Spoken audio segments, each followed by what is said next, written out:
Hello. Thank you so Hey. much for joining us for this women's discussion panel. I am Bethany Hawkins, and I am the CEO and founder of Crackers in Soup and the co host of Chatting Over Chowder, an award winning podcast. And with me today, I have my absolute favorite women. They just happen to be Black, but that's also why they're my favorite as well. And we're going to be talking about a whole bunch of things and shenanigans. And I hope you learn as much as we have to offer. So I'm going to start off introducing everybody. Welcome, Mimi Jax of Improper Mimi. Thank you so much for coming here tonight. Welcome, Nicole Walker of Win Hers United podcast. Thank you so much for coming. Afrika Hannibal of Break Bread Production. Thank you so much for being here. And Latrice Sampson Richards of Stories All Around Us, whose Yes. podcast just dropped today. Whoop, whoop, whoop, whoop, whoop, whoop, whoop, whoop. I'm going to do my own ear horns because the Thank reaction ear you. horns are whack. Yeah, they are. Thank you so much. Hey, y'all. So, what we're going to do, how the lineup is going to go, is I'm going to ask individual questions, I'm going to ask group questions, and then you all, audience, is going to have an opportunity to ask questions for each of our panelists. So, it's 7:03. According to my run of the show, I should start by asking each of the panelists to explain more about what you all do in podcasting and how you got into it. So, I'm actually going to start with Mimi first. Oh, well, thank you. And I just want to say it's great to be here tonight. So excited for the conversation and for all the questions coming up. So, what is it that I do in podcasting? I am a podcast host. I am the host of Improper Mimi Show, where we talk about empowering women at home, work, and play. So, whatever's on your mind, if it's improper or if it's just something that people have told you to hush up about, we want to hear about it. We want to share women's stories and we want to, know more about you. So, yeah, that's pretty much what I do with podcasting. I love it. Nicole Walker, welcome. And tell everybody, what do you do in podcasting? Thank you. Yes, also glad to be here. Super excited about this. What do I do in podcasting? I'm the creator of Win Hers United, the podcast, which is your one-stop shop for business, mindset, personal development, and self-care conversations with women of color entrepreneurs. I got into podcasting as a suggestion from my first business coach who said you should start podcasting. Then I attended a podcasting 101 workshop, and next thing you know, I was sold. 4 years later, I'm still here. I'm also a podcast launch coach. I help people go from podcast ideation to podcast launch. And I got into that because people started asking me to teach them about podcasting once they saw how successful I was. And this is why it's important to invest in coaches. Look at how far you've come from just an investment. Right, right. Afrika, tell everybody what you do in podcasting. Yes, of course. So I own a production company. I have a physical space in the Brooklyn Navy Yard, and our main focus is specifically to work with Black podcasters. We believe that storytelling is our revolution. So looking forward to see, and hopefully a lot of podcasters today will get a lot of information on how to move forward. Similarly, I'm also looking to launch not a coaching specifically, but a reference guide for Black podcasters specifically to help in tandem with coaching with someone like Nicole. That'll hopefully help them launch successfully as well. And last but certainly not least, in any way, shape, or form, Latrice, tell everybody what you do and how do you do it? That'll be a question for later. Yeah, I do a lot of different things. So hey y'all, I'm Latrice. I am the lead event consultant for Afros and Audio Podcast Festival. We are the first podcast festival for Black podcasters and audio professionals. I'm also a freelance producer for the Vanguard Podcast Network, which is the creative division of Afros and Audio. And my first podcast in 3 years. It has been 3 years since I produced a podcast, and it came out today. And we were featured on the Amazon Music podcast playlist for strong female voices.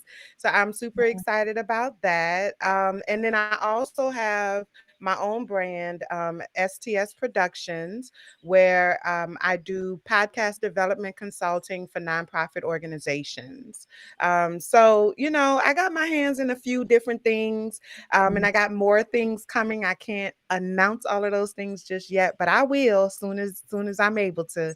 I will.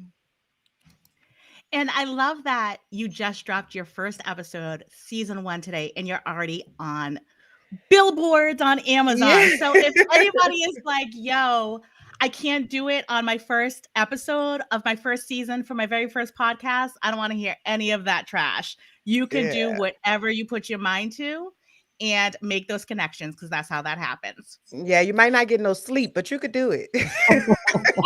Sleep is for the weak. We've already had this discussion. Yeah.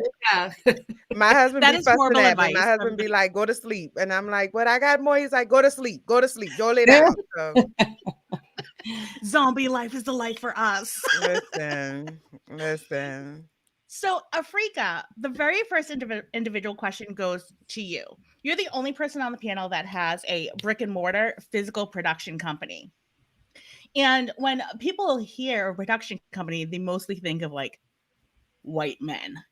So, in your creation of creating a physical production company, how did it differ than creating a virtual production company? And did you come up against any obstacles when you were going through that process? For sure. I think for me, I need interaction, especially with working with people. And I think specifically with our population, it's very helpful. I think similar to what Nicole was speaking about earlier, a lot of individuals were coming to me without having any context on how to start a podcast. So being able to have a physical space where you can actually take someone through all of the steps. They can use the microphones, learn how to speak into the microphone directly. They learn how to, enunciate, how to work with other people, come in and do test shows. A lot of times I've worked with individuals where they're actually able to come in and test things out, whether that's working with the boards and learning how to use a task cam, and just playing around with different things to learn how they can be more informed about podcasting in general.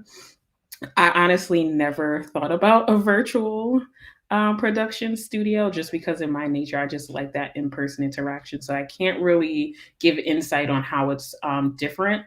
But I think a lot of that insight just came from my background.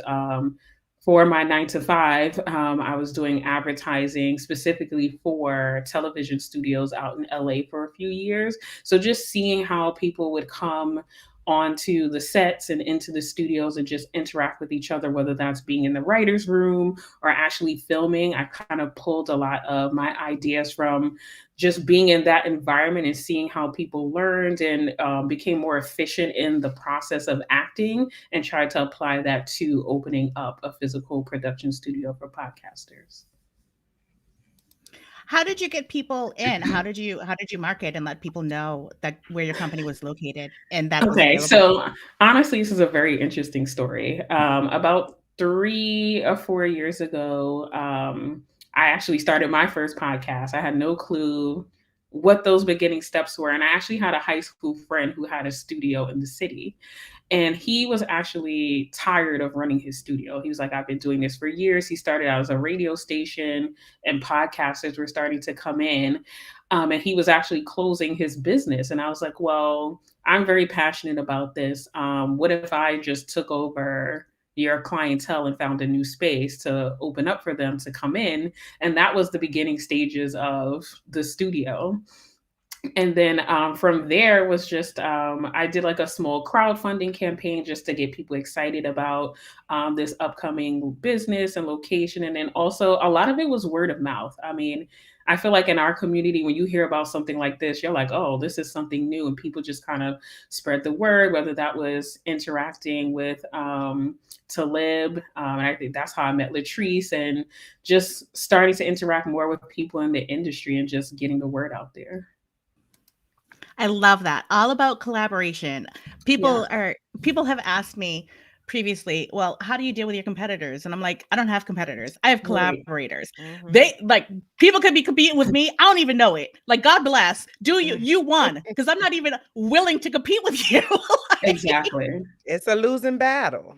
it truly, Yeah. and I really don't notice. So so if you're competing with me, you're wasting your energy. And Right. it it's all about meeting and engaging and helping each other, which is just such a beautiful thing and what Black Podcasters Association as well as Afros and Audio is all about. So I am actually going to go to Nicole now. Nicole Walker, Winners United podcast, award winning, surpassed 40,000 downloads in 4 years. Woo You have like woo. 8,000 accolades.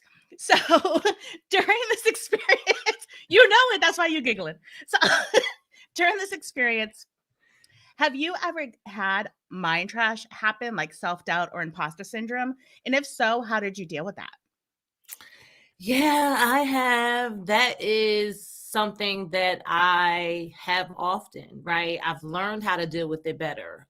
So it in the beginning or overall, it looks like, who are you to be doing this?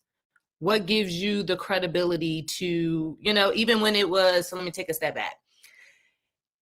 The mind trash in the beginning of me even starting a podcast. So ironically, like I was able to I didn't have it personally and I didn't tell anyone what I was doing. So then I didn't have any outside people. So I just kind of jumped in the waters.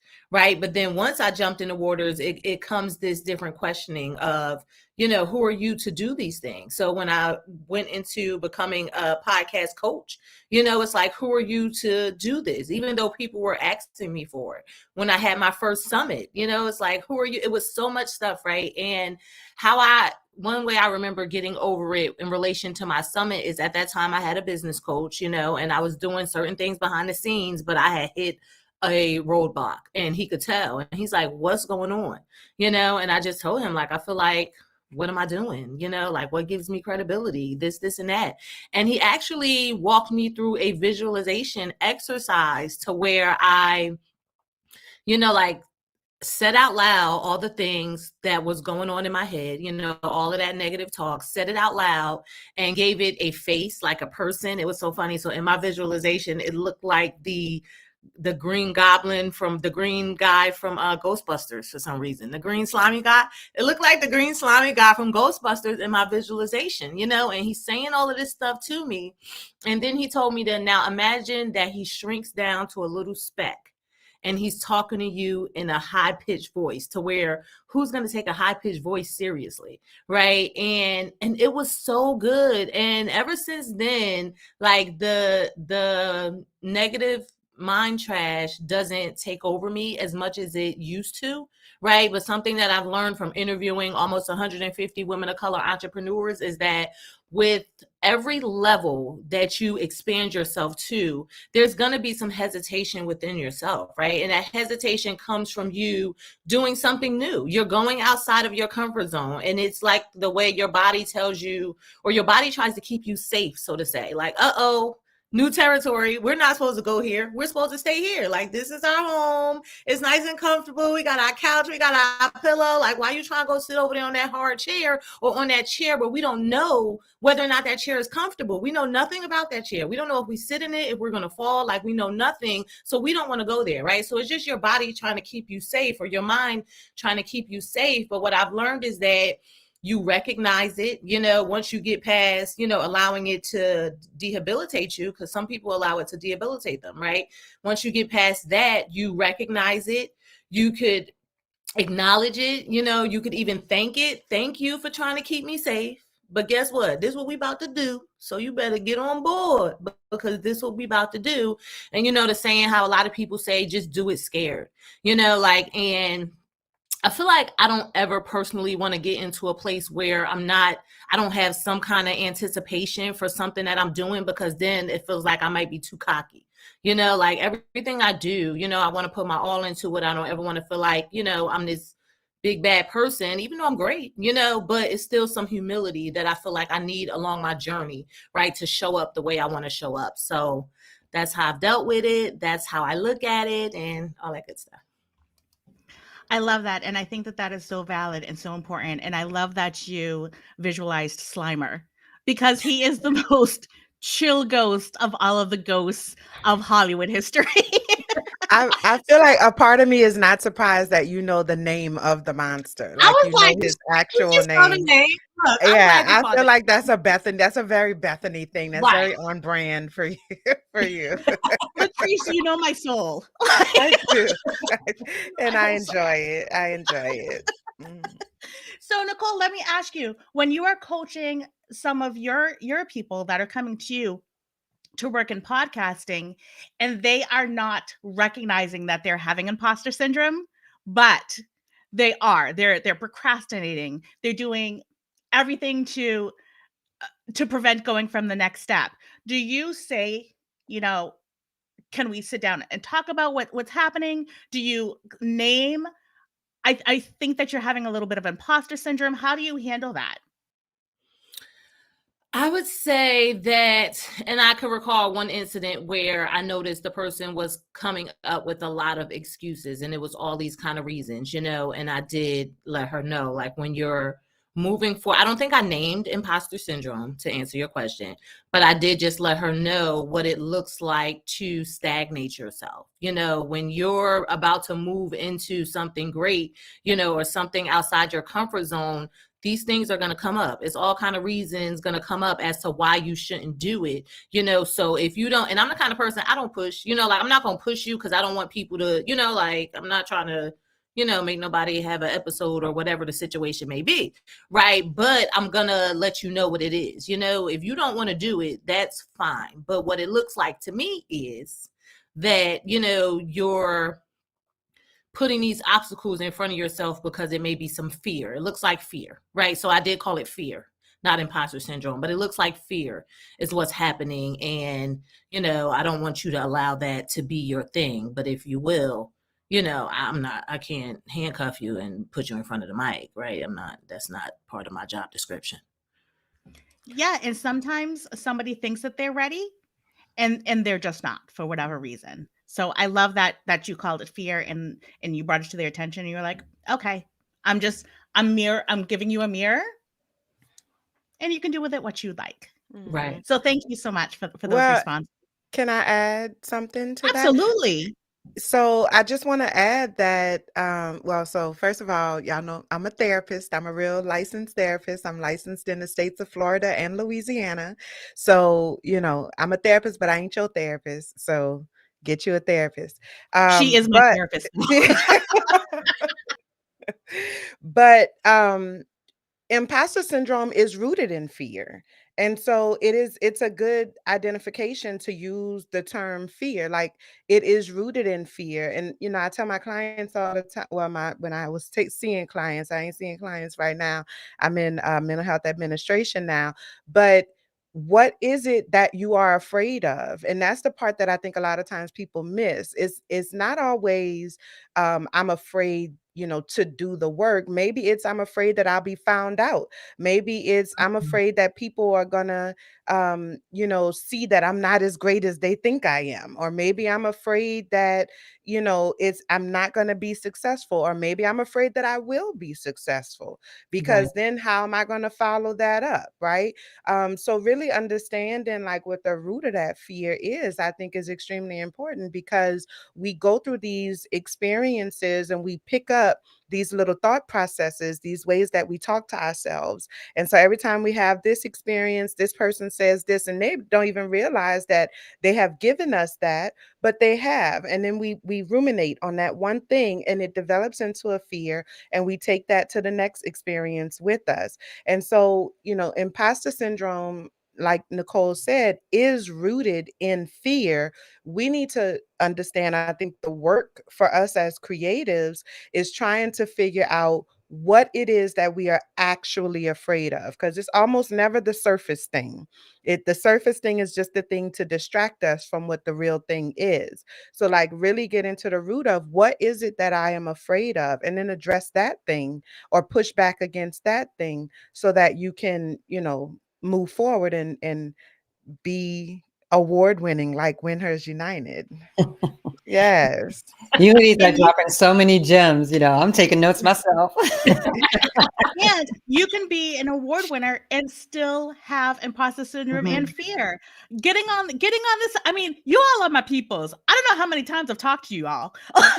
And still, this panel discussion with people that I do consider my friends, I was still like, let me breathe this out. So you can have all of these experiences and all of these accolades and all of these acknowledgments and still be afraid and still feel overwhelmed and still feel anxiety. But I love what Nicole said. It's about moving through it and just moving in the fear. Like, look, I'm afraid. Okay, don't let me put on my red lip and do this. I want to add too, like I use positive affirmations, right? So depending on the situation, like I tell myself, I'm prepared, I'm equipped, I'm destined, like I can handle this, like certain things that I have to replace those negative thoughts with as well. And in the past, I didn't even know to do that, right? So, it was all that negativity just playing. And then, if it's compounded, of course, you're going to believe it, right? But if you start to change it with some positivity, you'll start to believe that as well. And I just have to say, they are loving this in the comments. Thank you all so much for coming and for really resonating with what everybody has to say thus far. Shamiko said, hi Shamiko. She says fear is a great umbrella to explore what imposter syndrome may be rooted in. I'm glad y'all connected the two. Carlene says gems are being dropped left and right. Reggie says you better say ruminate. Janice says hello from Boston. I like so much love. I'm so glad that everybody is here tonight. Thank you so much for joining us. You could have been anywhere, but you're here with us on a Monday night. So we love you and we appreciate it. So let me just slide right over to my right to Latrice Sampson Richards. So Latrice, you are a whole movement in yourself. Like you can't sleep because I don't know how you would have time in the day to do anything. From being an integral part of Afros and Audio to being a part of Vanguard to creating your own podcast and having a full-time job and having a full-time husband. Jamaican husband. And I have heard your house that's an has been extra full at layer. times. Yes. How do you find time for yourself? Which is such a pivotal part of being a podcaster and a creative. Mm-hmm. Yeah, I think, well, let me start off really quickly just by saying, hey, Carlene, that's my homie. I invited Carlene this evening, so I'm always happy to hear Carlene or see Carlene come in the building. And Carlene is one of our featured storytellers for the podcast and for the culture episode, which released today. So y'all check that out. Anyway, it's hard finding time for myself. I think, but it's intentional. I think is really what the answer is that I try to be as intentional as I can about making time and finding time. It was a point in time when I I always would answer my phone. I would never put my phone on silent at any point in time because, maybe it's like the therapist in me, but my thought process was always like, what if it's the middle of the night and something happened, somebody get in a car accident, and I am literally the only phone number that they know, like that kind of those worst case scenarios. And so like that feeling of always having to be on, always having to be available, always having to like be there for people and be the one that always answers the phone, it's just really started to wear on me. And so as I move deeper into, this creative space, I'm realizing that I don't have the capacity for all of those things anymore. And so I have to be very, very intentional about how I spend my time. What is it that I'm doing with my time? Who am I allowing to have my time? And when am I allowing them to have that time? And I think that started with me first and foremost honoring my creative process because I don't know about everybody else, but I know for me, if I ain't feeling it, it's not gonna get done. It's not gonna come out. There is no such thing like as just sit down and do it. no, that is not a thing for me. My creative process does not work that way. If I'm not feeling it, then I can't try to force it to come out. And so a lot of times it's just waiting until I'm in the mood to make it happen. And once I get that spark, then it's on like hot butter popcorn. But it's getting to that place, right? And so in the meantime, in between time, I try to understand, why am I not feeling it? What is it that is blocking my creativity? Well, I'm tired. You know what I'm saying? I'm tired. Right? Maybe I've been thinking about a lot of different things, a lot of things at work. We have a lot of things going on, at with family, or we got this going on, we got that going on. And then I start trying to understand where I can start pulling back. And sometimes, and Nicole can attest to this, sometimes that looks like not answering the phone sometimes. Right. And I try to make sure that I communicate to my close friends and family that, sometimes I just can't answer the phone, but I'm always going to call you back. Like I'm not going to just leave you hanging. I'm always going to call you back, but it might take me a couple days. It might take me a couple days, but know that it's not you. It really is me. And so I've been very blessed to have friends that understand that about me and that allow me to kind of have that space. But I can't answer the phone. I'm vegged out. I'm laying on the sofa. I'm trying to recover. I'm trying to recover from life. I'm trying to recover from whatever it is that I got going on. So I don't have the capacity right now to engage in this communication with you. But when I do, I'm gonna give you a call back. I'm trying to reset myself because I got things that I need to get done.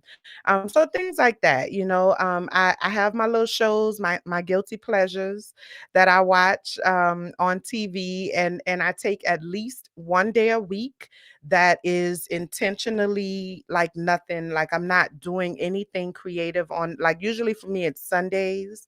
I don't really schedule anything on Sundays. That's my day to like clean my house and wash clothes and, watch TV while I'm folding my clothes. I try to cook something for my husband on Sundays. If I don't cook no other day, I try to cook on a Sunday. Which has been the case here lately because I've been working on this project.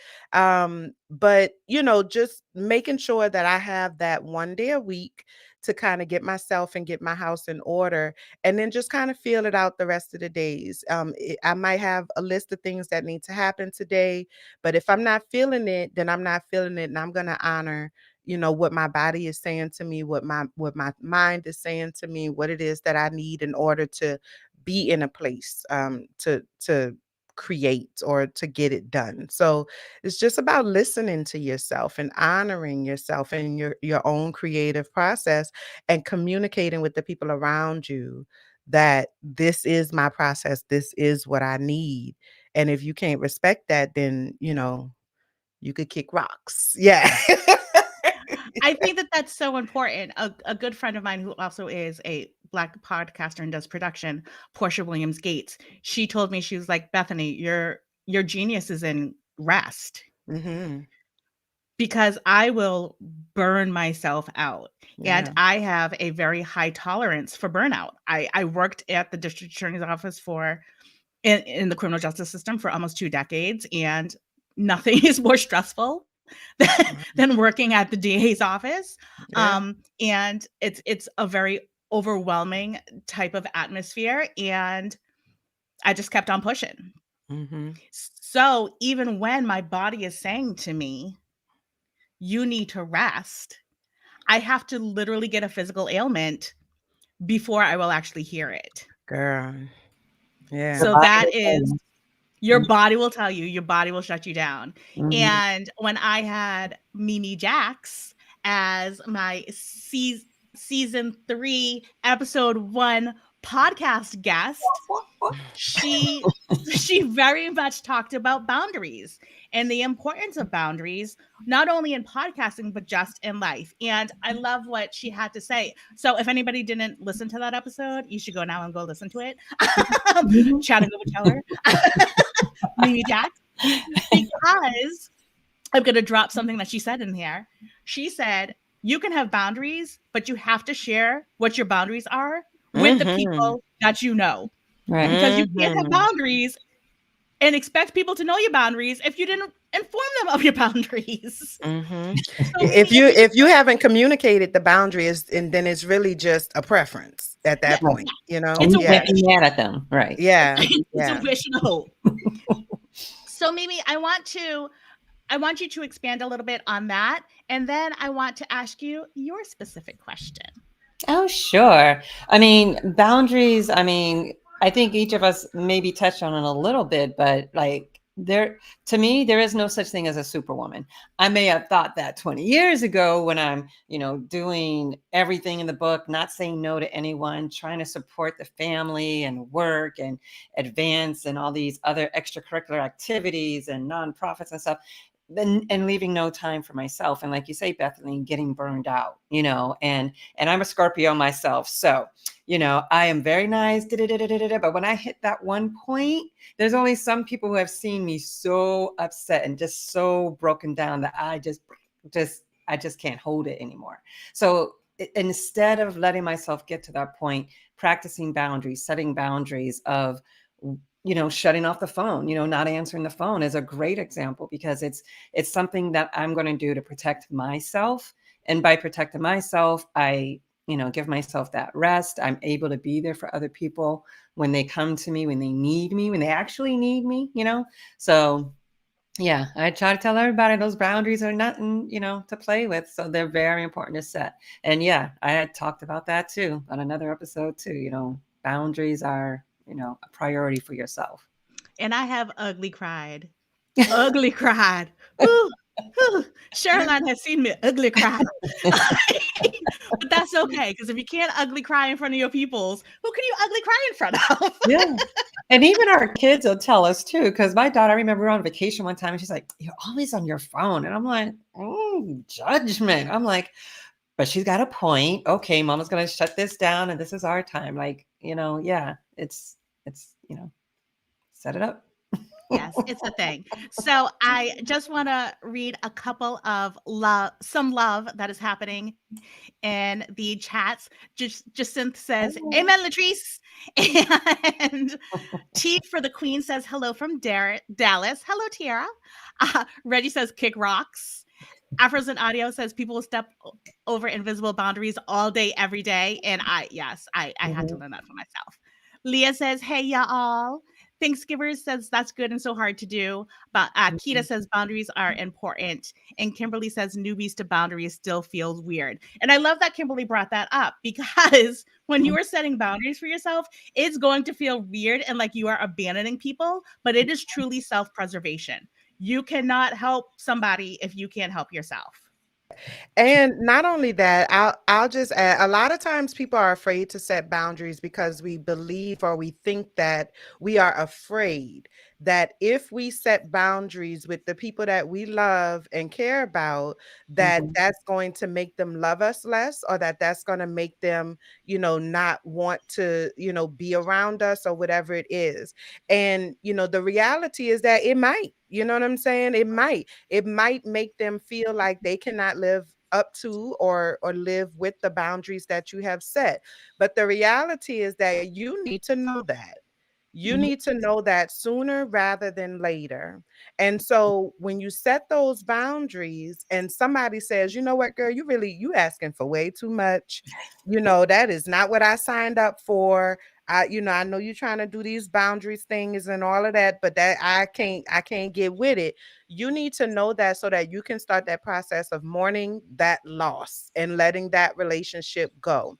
But what happens more often than not is that people are pleasantly surprised. Clients that I've worked with, they are pleasantly surprised when they finally set a boundary with their family or with their spouse, or even with their kid, with their coworker, whoever it is.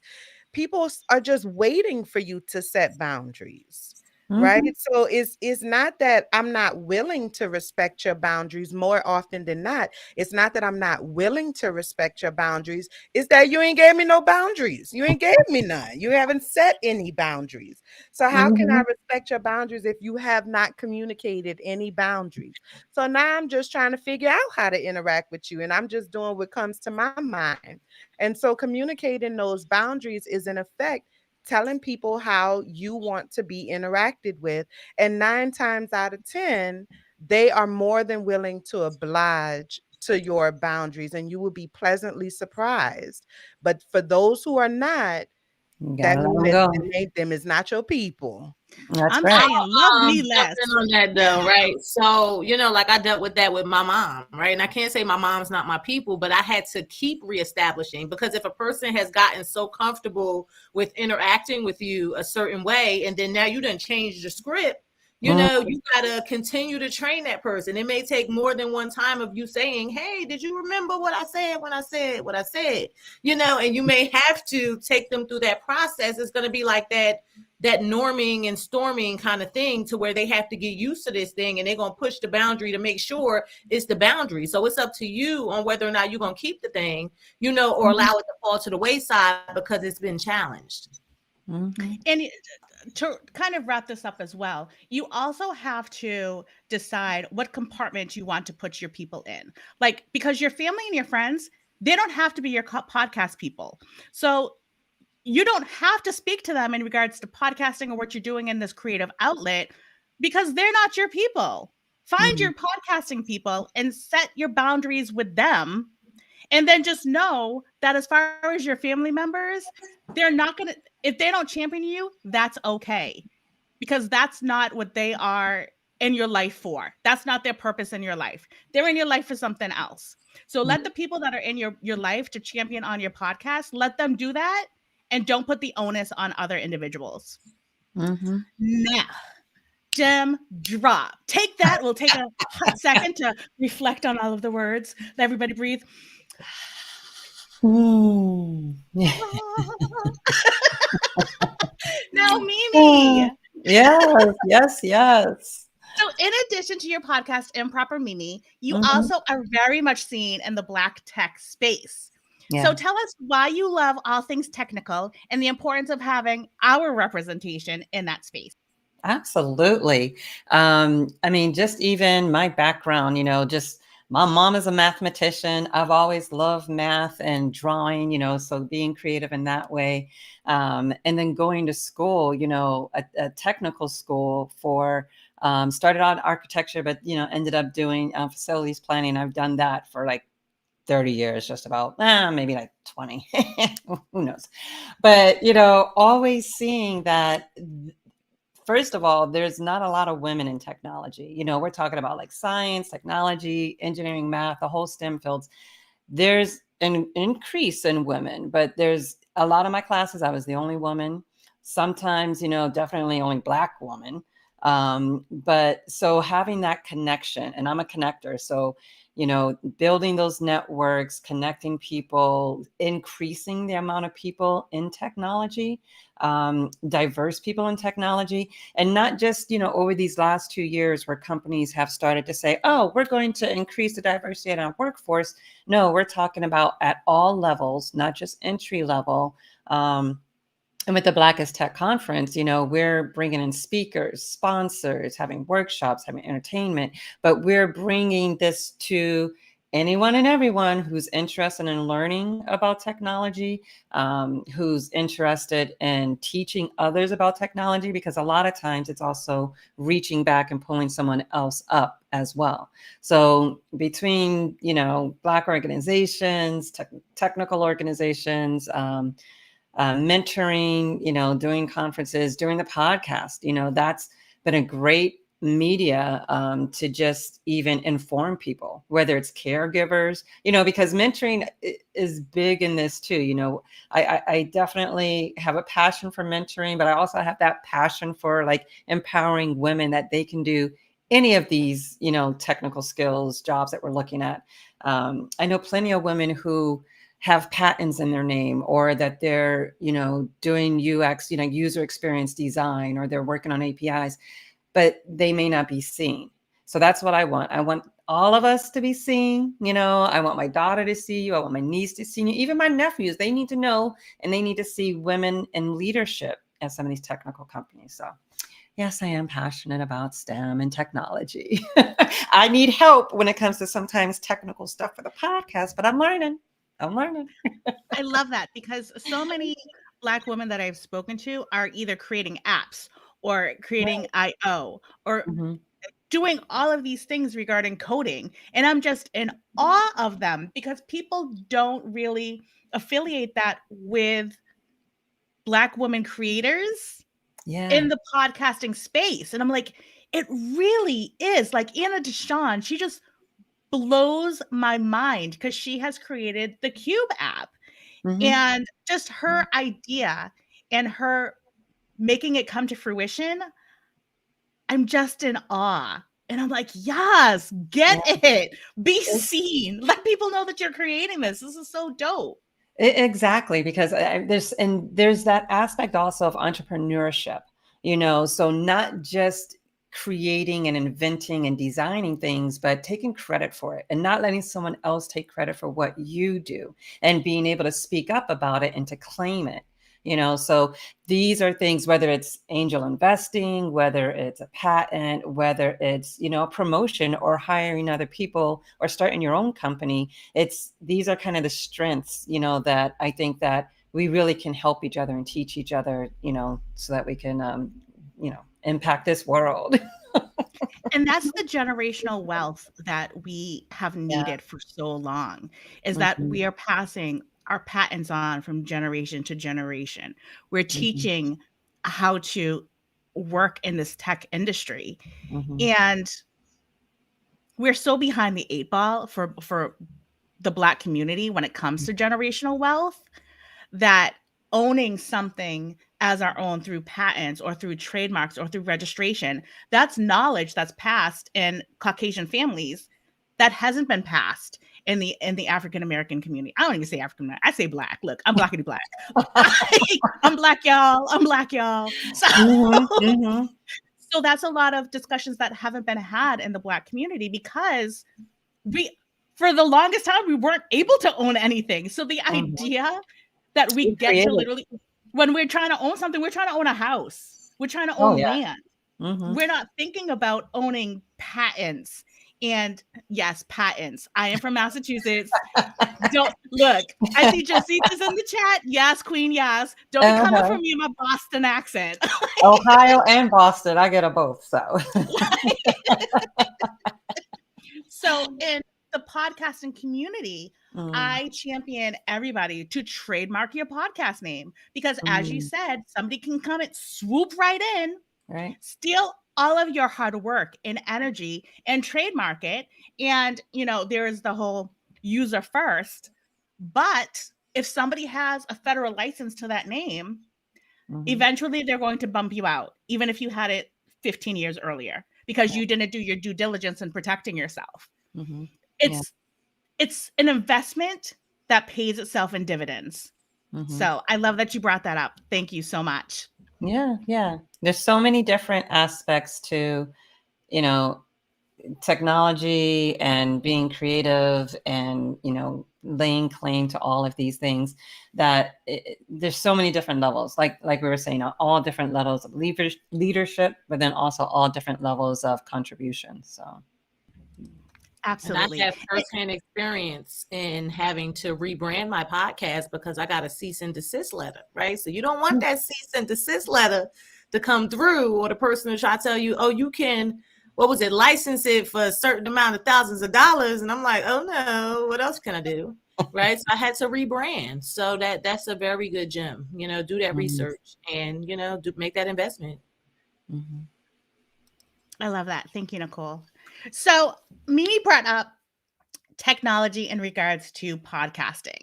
So for those who do technical skills like editing, do you find that you edit differently than men? Like, do you find that okay, let me rephrase. Do you find that you edit differently than men? And if yes, how so? Anybody can take it. I'll jump in briefly, right? So it's so funny, right? I have an editor, right? So I send him my podcast episode. He does some of the things, but when he sends it back to me, I go over it and do my women's touch, so to say, and I'm very meticulous. Like editing to me is like putting together a puzzle, like, and sometimes I can be too meticulous. I don't want all the right? Mm-hmm. I want it to be a lot more polished and professional. I leave a couple in for naturality, so to say, right? But I don't want all of that. I don't want all the deep breaths. I don't want. I'm the kind of person that I do this, and I know this guests do this. You know how sometimes you talk and you start one way, then you stop in the middle and you start it another way. Well, I'm about to fix that to make it all flow together. So I do all these extra things that are probably not necessary, but I feel like it may be the woman in me. I can't say, right? But I feel like that may be part of the thing.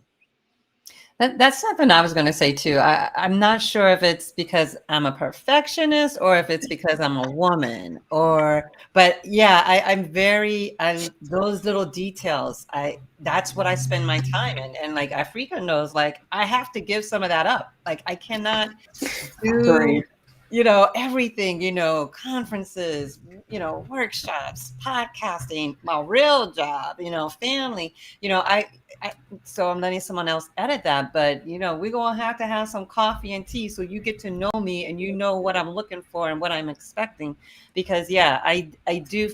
And I think I take those things out, Nicole, also because it's the flow, like I'm looking at, I want you to see the end results of this story and it's so smooth. Right? So you want to make it sound natural, but you want to take out some of the imperfections too. Yeah. And I was going to say on my end, also just interviewing women, I like to hold on to some of the rawness of the story. And I find that sometimes with working with editors, at least my male counterparts, they're more on the technical side of it, but there's also that layer of just wanting to hold on to certain elements that really give the whole breadth of that person's individual story that I want to make sure that I keep, that sometimes they edit out during that process. So being able to kind of having a keen ear on who your audience is and the type of things they want to learn from that person and being able to know when to keep that in the conversation is important for me. Uh-oh. Latrice, we can't hear you. We see you trying to talk to us, but while we're waiting for Latrice to get hers together, it's so funny, Afrika. I agree with you. I remember my first editor who was a male. He took out the laughing. How you take this is a laughter podcast, sir. You better put that laugh back in there. Taking that laugh out. So as somebody who edits all day, all the live long day, working on the railroad, I agree 1,000% with what each of you said. I edit so that the sound quality is good, but I also edit because I too, Nicole, speak in that same choppy manner. I will start a sentence, be like, just kidding, like rewind, let me start this up again. And I edit as a listener. And that's how I describe it to my potential clients. I edit as a listener. So if it's going to bother me as a listener, if it's going to be sniffles or coughs or just things that are going to be gross to me, I'm going to take that out. If it's not going to flow appropriately, where there is the half sentences and the half conversations, I'm going to extract that out. But sometimes those half sentences end up becoming a gem. So you truly have to do it by a case-by-case basis to see if it brings you to where somebody landed the plane. Because if somebody's just going on and on and on and on with no purpose and no drive, it's like, goddamn, land the plane already. What you trying to say? What words are coming out your mouth? Like, did you have a point? The question is still up in the air. So it's all, and I think that is very much I don't want to be sexist, but I think that is a style of women. We take all of the components into thought and care, and we're not just like, oh, I heard some background noise and I heard reverb, so I just focus on the reverb. Like, forget the reverb. Get the damn sniffle out of there. Get us yelling at the kids in the background or something like that. like stop Alexis from talking in the background playing Disney songs. Y'all can hear me? You back, girl. Yes, You back. Welcome back, Queen. Welcome back. Let me tell you, AT&T was trying to not let me be great just now. I don't know Oh, no. what happened. My Wi-Fi was just like, nah, girl. Mm-mm. But I just wanted to add to this conversation because, the editing pieces is an area that I've really been kind of finding myself lately. Because, as a producer, I think you think a lot about, or for me, I think a lot about the conceptualization of the episode, right? So like, what is, and then I'm a therapist and I'm an empath at the same it's a lot of things. So I'm like, what is it that I want the episode to feel like? And for this project, for Stories All Around Us, I thought that I was going to be able to work with a phenomenal editor, and that just didn't work out for me this time. So I ended up having to do all of the editing myself. And I was a little worried about that, I'm not going to lie, because for me, it was making sure that it sounds polished, but also making sure that it makes sense. And so as I got started getting into the different interviews and getting into the editing process, what I realized for myself is that the story tells you what it is. The story tells you what it wants to be.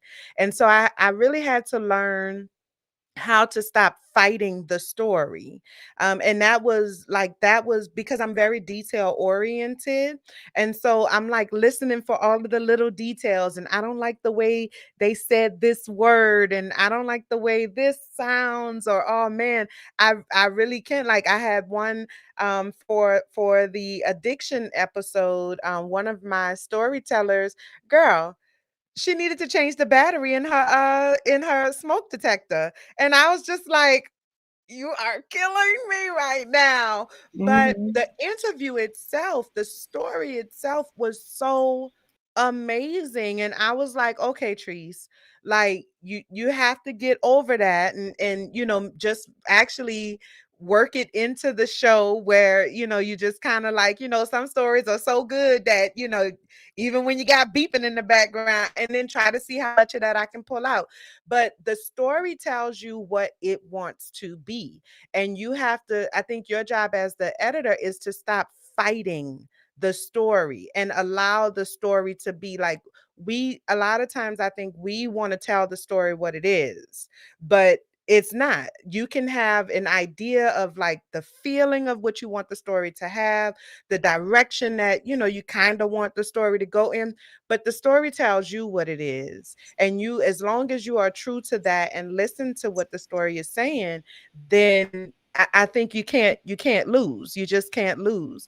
And I think that that's something that women have a little bit of an advantage in, because we are story oriented creatures. I mean, all human beings are story oriented, but every woman, I've never met a woman that didn't love a good story.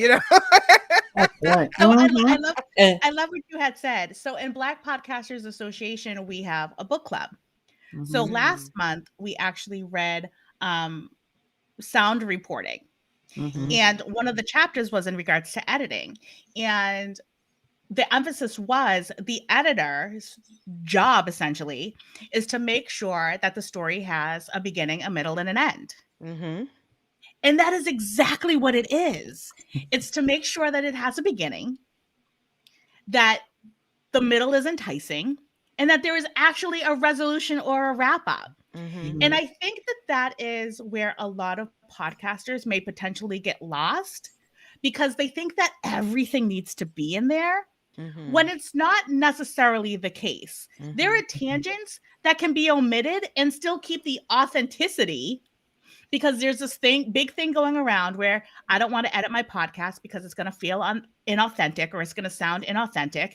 And it doesn't. You're Mm-hmm. supposed to be bringing your listeners on a journey, Mm-hmm. and they're supposed to be having an experience. And if there is no beginning, middle, and end, they get lost in the shuffle. Your podcast isn't about you. Your podcast is about your listeners. Yeah.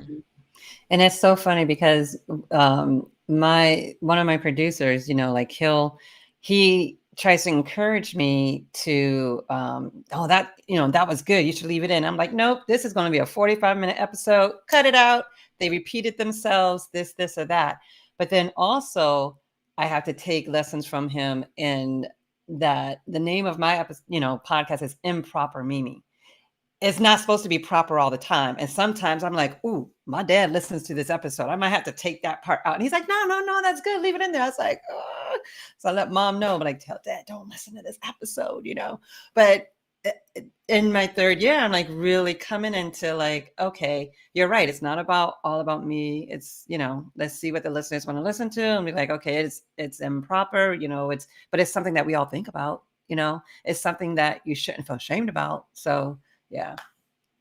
And you can take all of those crazy little nuggets that we have omitted and you can repurpose them. Mm-hmm. You can put that as a sound bite and slap it on a reel and showcase your episode. There are ways to utilize the things that you want to omit out of that particular episode and repurpose it. The content is there. It's just being utilized in a different manner.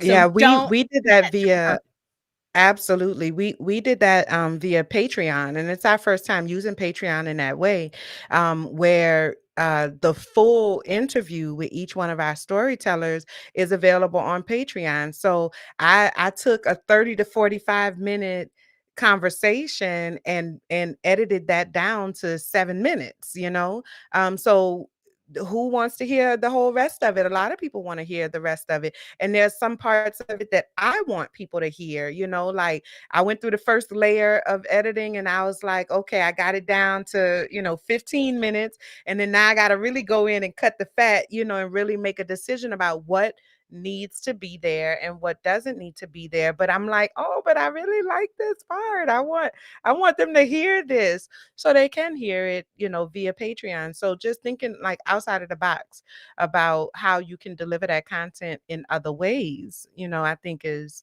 key. It's important. I love that. So I am going to tell a story before I ask the next question. And my story is going to preface the question. I saw a discovery call booked on my calendar, and it was for a male. And again, if people do not know what I do, I am a podcast producer and manager, as well as a host of my own podcast, Chatting with Chowder. And I met with said male and his counterpart, and they were like, we love everything that you're saying. We want to hire you. We're so excited. So I was like, okay, bet.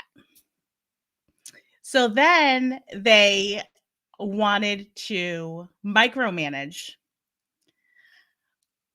everything that I do in the creative aspect of podcast management, which I was like, okay. And this was, again, learning curves. Learning curves are a thing. And then there was a situation and the male lambasted me in an email for something that it wasn't even a significant big deal. And I took about an hour and a half and I sat with it. And then I informed said male that I will not be spoken to in such a manner as a whatever my age Black woman. I have these achievements under my belt. My team has these achievements under their belt. And I will not allow anybody to speak to me in the disrespectful manner in which I was spoken to. Said male apologized. But then I informed said male that his contract would be ending early. And on such and such an episode, he will need to move on and find himself another podcast manager.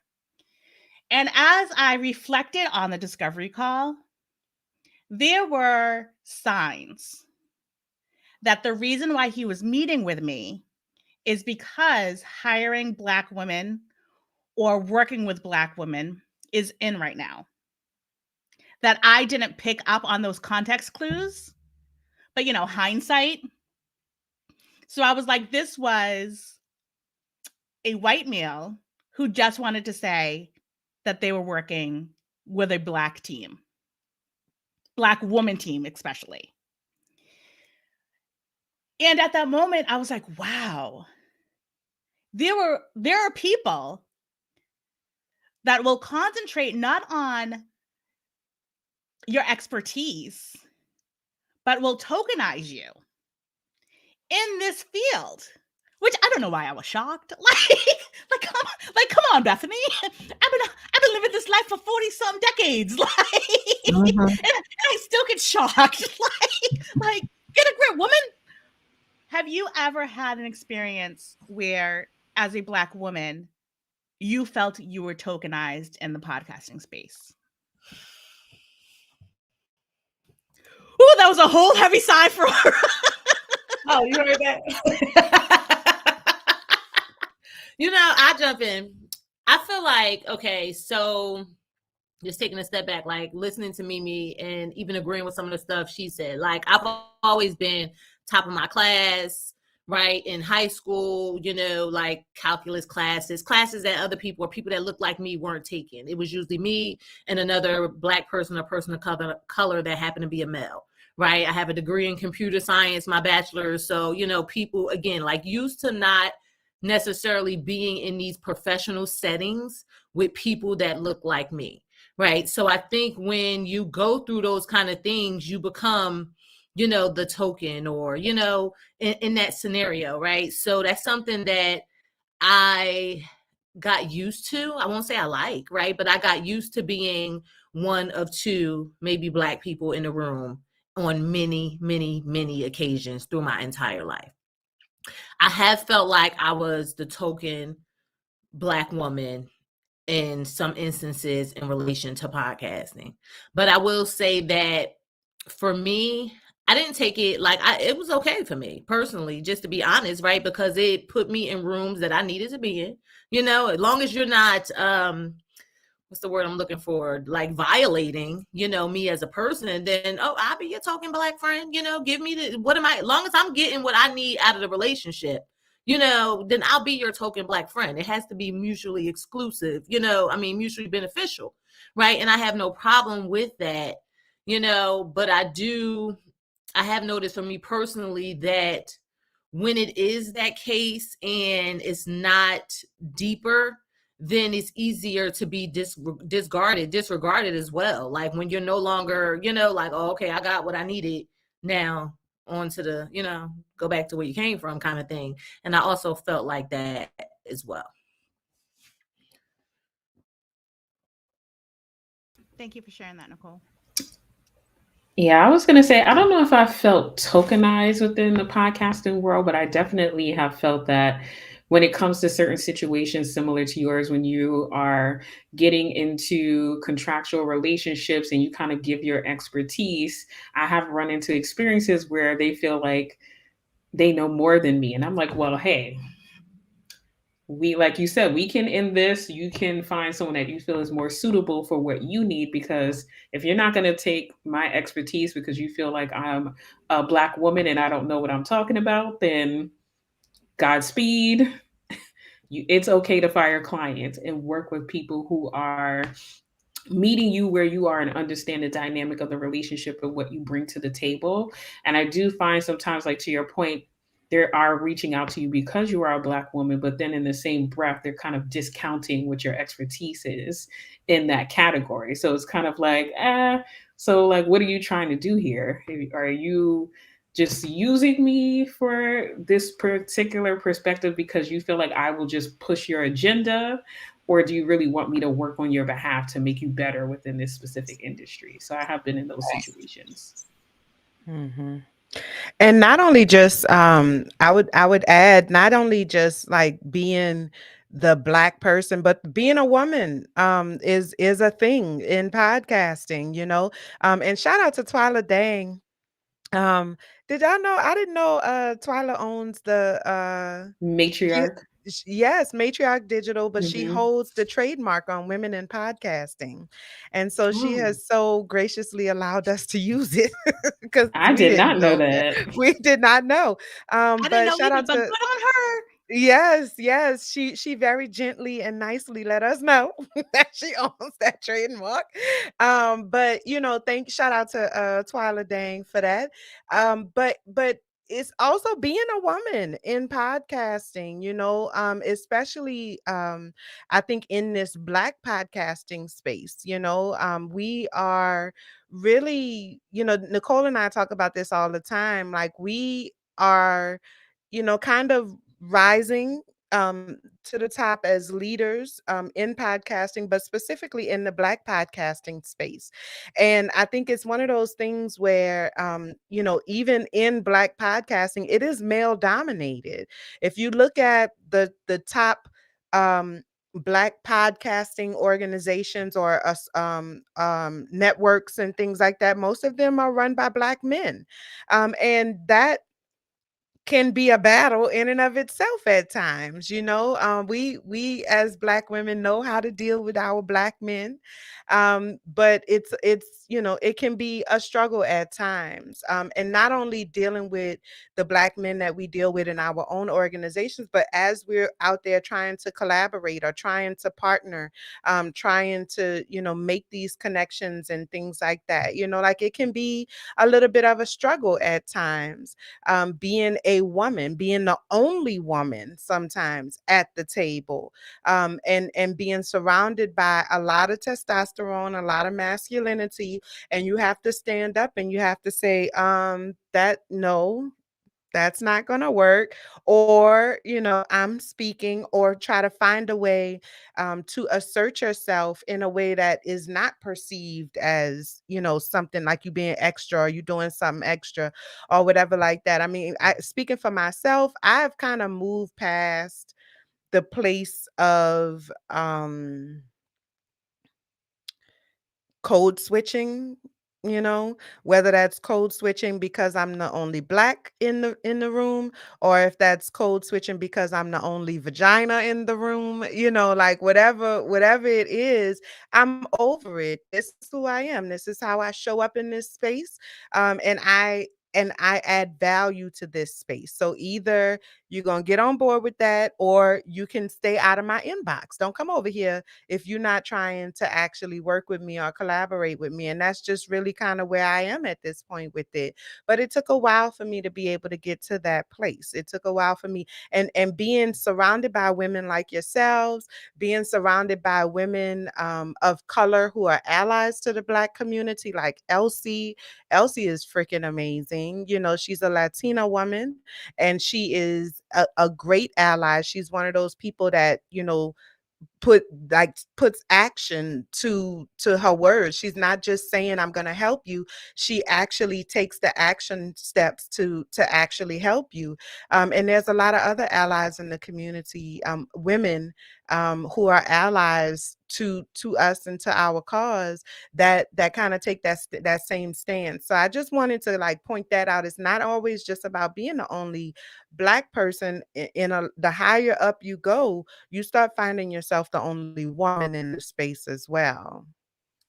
I think that that is so true and it's so valid. And thank you for bringing up Elsie Escobar. She is truly uh, a, a woman hand in hand and in arms with every single woman that she meets, that she sees a light in, and she just shines a spotlight on that. And this type of conversation, thank you so much for having it with me, because I feel like there is a hesitancy to have these conversations in the podcasting space, because as you said, Latrice, we are trying to get our expertise heard. We're trying to get our voices heard. And there is a concern of, if we're too ... we're going to be labeled as too ... we're too loud, we're too much, we're too excitable, we're too overwhelming. That there is that tendency to code switch, or to dull ourselves, or to make ourselves smaller, just so we can get to the next tier. But are we really getting to the next tier if we are diminishing all of our value and our greatness? And yes, we are Black, but we are also women. And being the the combination of Black women, can be exhausting. And sometimes having these conversations can be exhausting. Like, I don't want to talk about how I'm a Black woman half the time. Look, I'm just a being. I just happen to be born in a Black body that happened to be a female body. Like, but other than that, I'm just a being trying to, make sure that my family has dinner and my mortgage is paid. And I just happen to be great in this podcasting space. So once people can get over themselves and see, oh, well, I have to question her expertise or question her knowledge because she, it's like, do we have to do that? So thank you for having that conversation. So all of you have been in the space for a minimum of 3 years. How do you see podcasting transitioning for women and for Black women?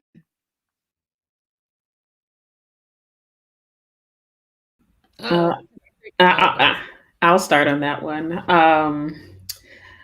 I mean, I'm a big dreamer, so I anticipate podcasting for Black women specifically being like television. Like they're going to be Ava DuVernay's, Gina Prince Bythewood, who are going to be writing phenomenal series and selling it to studios, and they're going to be transferred into shows and movies. And I mean, all around, I feel like we've just really been kicking ass for the past year in all industries as Black women, but podcasting is an avenue right now that I feel just gives all of us a voice without the limitations, and it's an easier barrier for entry specifically. So I do see big things in the horizon in the next 5 years.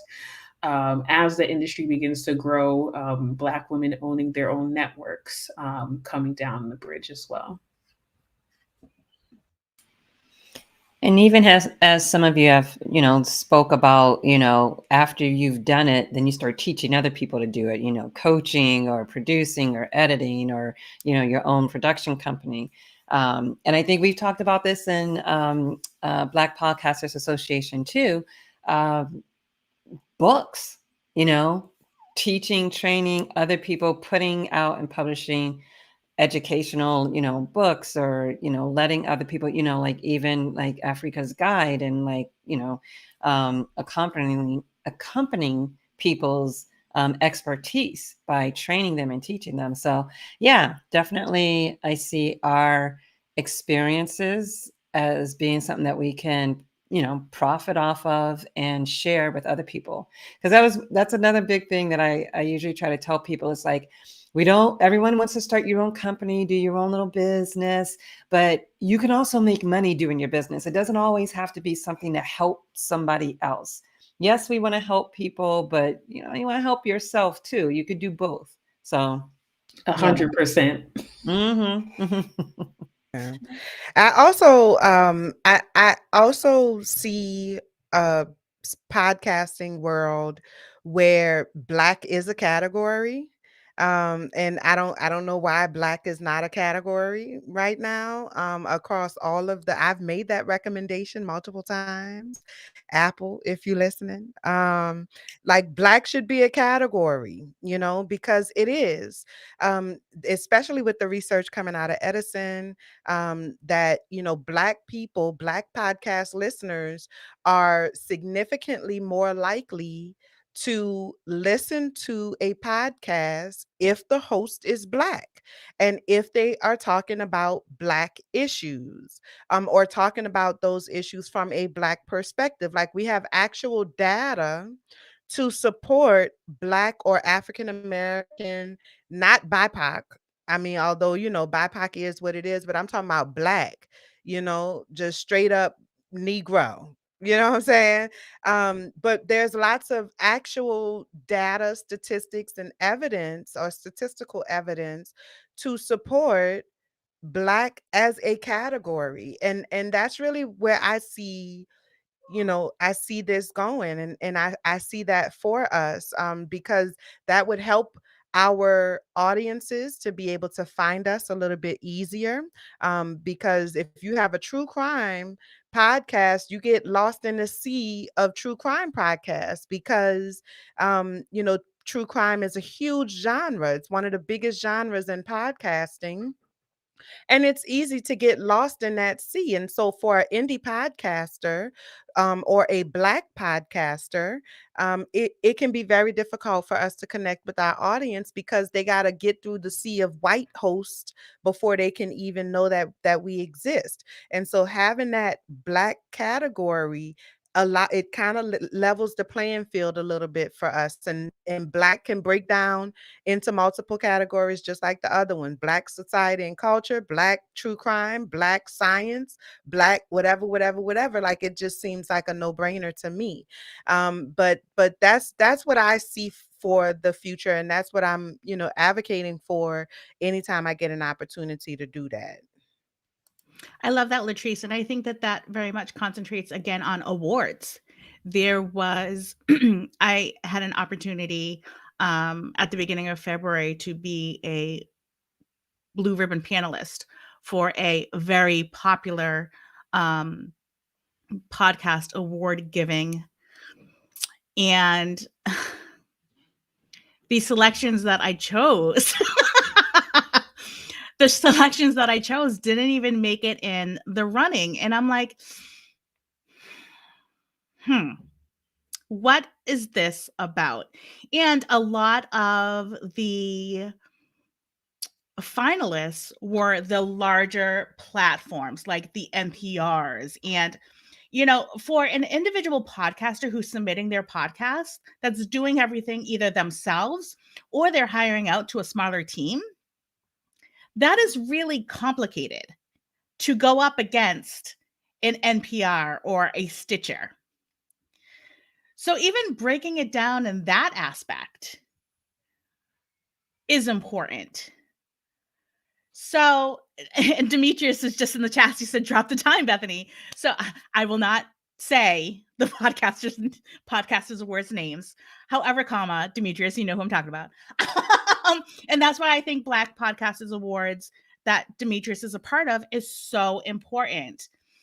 And that's why more Black podcasters need to start submitting their podcasts. They need to start getting more recognition. They need to get noticed more, because all of that is clout. All of that is opportunity. And when you can say you're an award-winning podcast, that means something.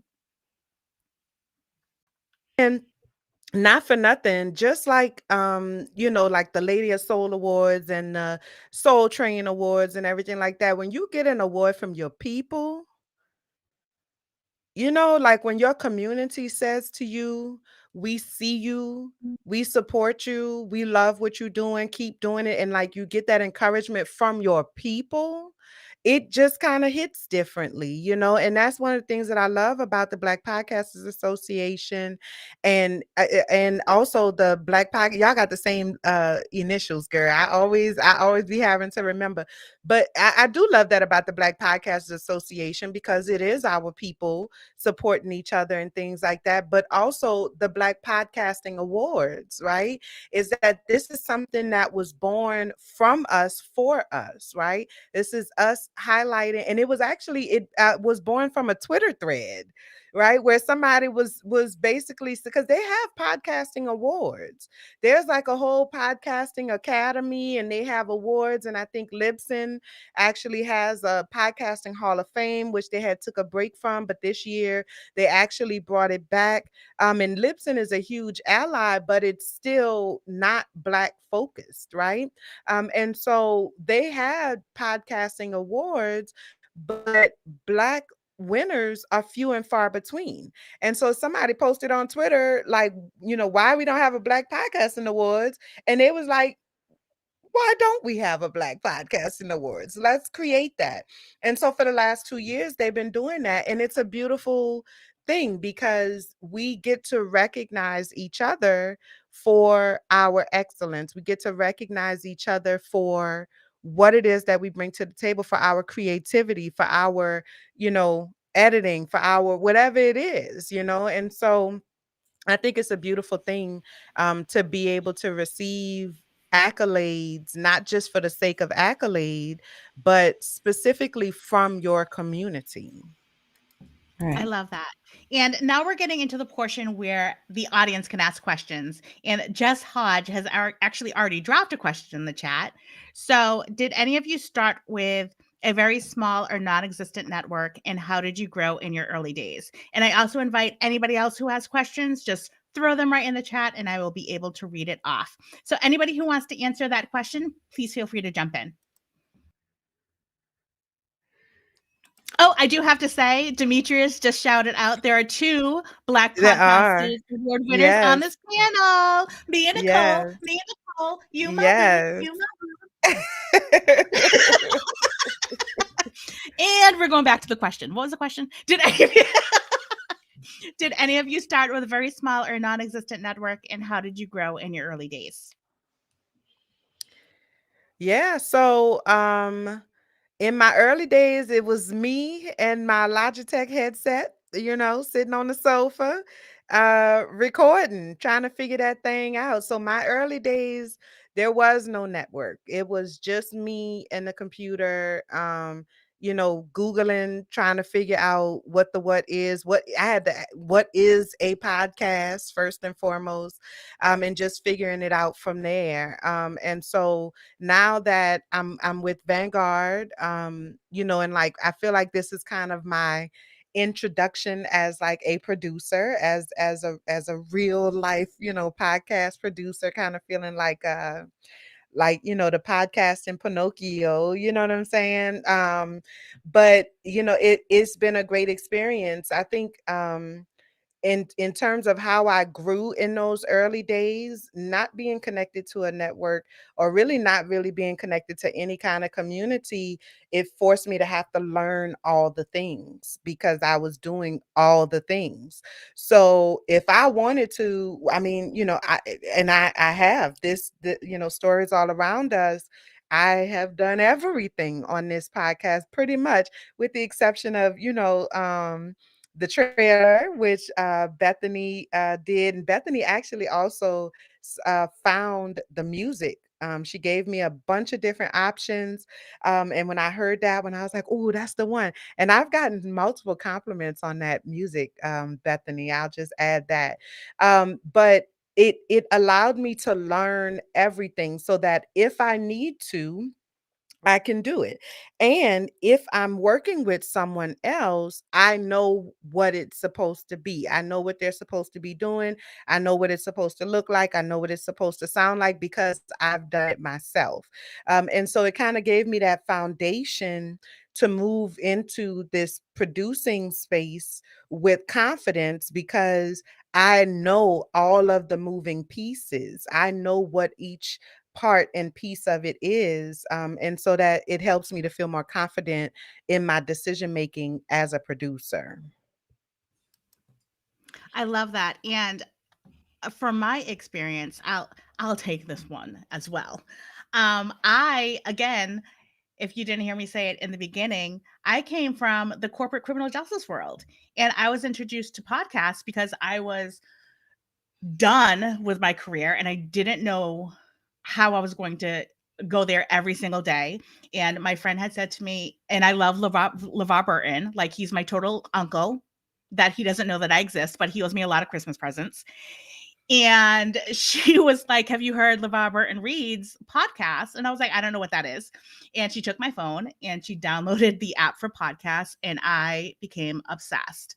And from the time that I was introduced to podcasting to the time that I left my corporate gig, it was 3 years.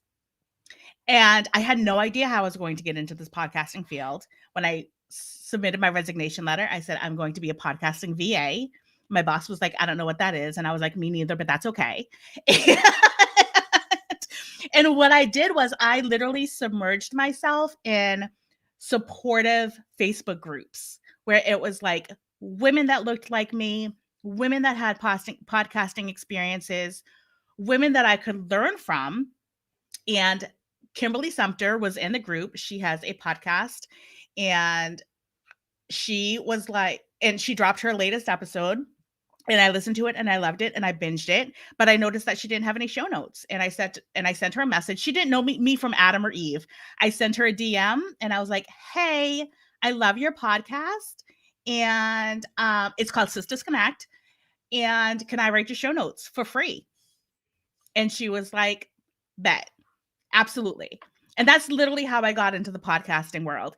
And she taught me editing. And then I had other people that I was introduced to, and they taught me, and I was a sponge. I absorbed their knowledge because I knew that this is what I wanted to do. So talk to people who are freaking doing it. It's not rocket science.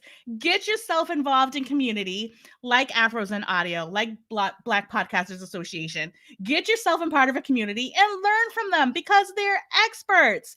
And now when people look at me and they consider me an expert, I'm still like that imposter syndrome that Nicole talked about earlier. I'm still like, who the fuck am I? Oh, I'm sorry. That's the improper part. That is the improper. Latrice, That's how we get along. Yep. I'm like, who am I to be offering advice? And I'm like, yo, I'm a freaking badass. Last year alone, I made over $100,000 in my business. I produced like 60 podcasts at this point. I can't even tell you how much cover art, intros, outros, and trailers. I just stopped counting because I'm like, forget it. It's a lot. And I can compete in a conversation with the big boys. So like, what? And that was all because I reached out to somebody who didn't know me and was like, can I write your show notes? Never and before we move the on, power of the ask. That's the part I want to highlight. What you're saying, make yourself useful. Don't just jump in my inbox asking me to answer your questions and things. You know what I'm saying? Like, make yourself useful. If you want to learn how to do something, I don't have a problem with showing you how to do it, but you got to be helpful. There has to be some kind of mutual exchange because one, I don't have time to just sit on the phone with you for 3 hours talking about your ideas. I love your ideas, but I don't have time for that. I got all of these other things to do. So I can show you how to do something and then you could practice on my stuff. You know what I'm saying? Like, make yourself useful. You presented a solution to a problem that she didn't even know she had necessarily. You made yourself useful, which in turn made her more willing to teach you and to introduce you to the people that you need to be introduced to. So don't step out in the waters if you're not serious about whatever it is that you're trying to learn, and if you're not willing to make yourself useful. I just want to jump in. I want to throw out a promo, right? If you want to hear more about Bethany's story, check out season 9, episode 2 of When Hers United, because she talks about some of the things she just talked about and she goes a little deeper. All right. But in addition to that, I also want to say, I love what you all said, right? As far as growing as a person, I feel like in podcasting, like I agree, webinars, conferences, all of the things. I want to talk about a little bit just about growing your podcast, right? Like for me, like you said, you jumped in those Facebook groups to immerse yourself in community. What I did to grow my podcast was I found the audiences, and I use Facebook. I found the audiences on Facebook that were my people as far as listeners, as far as guests. I jumped in those groups, right? And you know, the groups that I belong in, they have like the different promo days. So I would put, you know, promos of my podcast out there. And also another tip that I tell people is that when you introduce yourself, well, I go to networking events, right? And not necessarily just podcasting events, but also events in the industry that my podcast focuses on, which is women in business, right? So going to those events. And then when you introduce yourself to people, I feel like a lot of people may overlook saying I'm a podcaster, right? You may talk about your job, you know, if you got a corporate job or, you know, employed, right? You may talk about your business if you have a business, but do you also talk about your podcast? Hey, I'm a podcaster. I talk about this, and that, you know, or even just say I'm a podcaster and let the person you're talking to ask you more about your podcast, right? You don't have to be obnoxious about it, but you know, that word of mouth and really including the fact that you're a podcaster in your introductions, I think is really valuable and a great way to grow your podcast. Mm-hmm. And I'll just put out here, you know, surrounded by these powerhouse women, I feel like such a newbie, you know, but like Bethany mentioned, you know, that once people start asking you about, you know, what do you do? How do you do it? I'm like, you asking me? I'm like, I just did it, you know, like, but yeah, I had to like research and study and do this and that. But you do have to really decide what it is that you want to do. This is my 3rd year, and maybe this year I'm like, you know what? Oh, okay, maybe my boss knows what I'm doing. But like before, nobody knew what I was doing. And I'm like, well, if nobody in my corporate world knows what I'm doing and I'm keeping separate tabs here and there, then how is, you know, the podcast going to grow and prosper and let everybody know about what Improper Mimi is doing? So you do kind of have to make that decision, or at least be comfortable with how you are going to promote your podcast and how you're going to promote yourself, and just do it. What they going to do? I love that, because it's all about like the 2 words that I hope everybody leaves with tonight is value and intention. So you have to be of value and you have to be intentional. If you don't have those 2 aspects, and you have to define what success means to you in podcasting. But even if with your definition of success, you don't have to be an award winner. You don't have to be on, you know, charts. You can maybe have 25 people listen to each and every episode and that be enough for you. But if you're not adding value and you're not being intentional, what are you even doing? And why are you even doing it? So Demetrius asked, what Black woman-led podcast that we likely don't know about does each panelist... Oh, damn it. Someone wrote a comment and it jumped. You encourage. Do your encourage or something. Oh, encourage us to check out. Okay. Was that it? I'm going to say that was it. Good job. Thank you. Encourage you to check out. Can we? I say we plug our own podcast. Listen, I was thinking the same thing. I'm glad you said it before me. I'm like, well, wait a minute here. But he said that we likely don't know about, right? So are we assuming that we are widely known about? What are we? It's some people that jumped on late. I think it's a great opportunity to do a... I don't know. Corey's doing weird. Where you start? Go ahead, Nicole. Oh, yeah, go ahead. Well, I'm going to plug When Hers United. When Hers United is your one-stop shop for business, mindset, personal development, and self-care conversations with winning women of color entrepreneurs, right? So not only is it a Black-led podcast, but it's a podcast that features women of color who are entrepreneurs. So if you're looking for that information to be successfully well-rounded, right? Because those 4 pillars, business, mindset, personal development, and self-care, are super important in a lot of the things that we talked about here today to your entrepreneurial journey and even podcasting journey. Go ahead, Mimi. Hit them with your podcast. Pow, pow. All right. So Improper Mimi, I interview women. It's usually me, 1 or 2 guests on the show. And we talk about everything. You know, women do so much. So we talk about our home personality, our work personality, and our playful personality. So we talk about things that you may not let everybody know, that you may not, you know, your parents or your church, they may not know everything that you're doing. So, or something that you may consider improper, but it really is true to your personality and who you are. And it's empowering to let it out and let your little light shine. So that's what we talk about on Improper Mimi. And we talk about, it could be burlesque dancing. It could be, you know, technology. It could be, you know, balancing, you know, home work life, you know, as if that exists. But, you know, it could be working with family, you know, so all different kind of things. That's what we talk about, all cultural things for Black women. So on Chatting Over Chowder, we talk to women in the podcasting industry about what podcast they listen to, and we literally purchase soup for our guests. So it could either be chowder, and literally 3 out of 4, soon to be 4 out of 4 of the women on this panel have been on Chatting Over Chowder. So if you truly enjoy this panel discussion, go to Chatting Over Chowder, award-winning podcast for comedy, because we think we're freaking funny. If nobody cracks up, I crack myself up. So that's all that matters. You guys are super awesome. It is super dope. And listen to Chatting Over Chowder. Not only do you get a history and an overview of how they got each of the women on our podcast got into podcasting, but it also gives you some really dope podcast recommendations. And that is my absolutely favorite part of Chatting Over Chowder, because I always leave every episode. I'm like, damn, I got to hit subscribe to another damn podcast. Like, my phone is full, y'all. My phone is full. Latrice, shout out to your podcast. Okay, there we go. Yes. So my first podcast, which y'all probably don't know about, is Unicorns Talk Podcast. And it is a conversation between friends.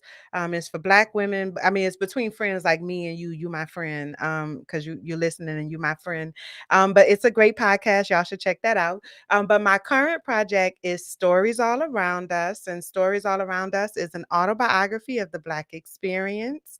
Every week, we have 3 storytellers share their perspective around a singular topic, really highlighting the fact that we are not a monolith. And it's a beautiful piece of work. I'm very, very proud of it. It actually launched today with an episode that we did last year with the Run Movement nonprofit organization for BIPOC Mental Health Awareness Week, or month rather. And then the first new episode, which is Podcasting for the Culture, which highlights all 3 storytellers are Black female podcasters. And so that's just a nice little cherry on top for you. So y'all should check that out. It's literally everywhere that you stream. You can find Stories All Around Us, and make sure you rate and subscribe, because that helps. Thank you.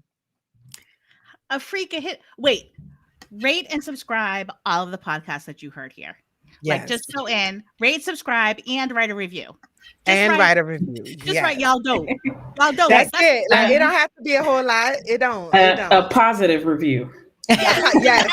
Doesn't have to be a dissertation. You Like, know, y'all dope. they say if you ain't got nothing nice to say, don't say Don't say it at all. Just hit 5 stars and keep it moving. Exactly. Hit me with your podcast. Yeah. So the name of my podcast is Women Making an Impact. It's an inspirational podcast about women in a raw, unfiltered, unedited discussion with everyday women who are sharing their journey, obstacles, achievements, and teachable moments. Similar to this conversation today, I think it's important that we share our full stories, from the successes to the failures.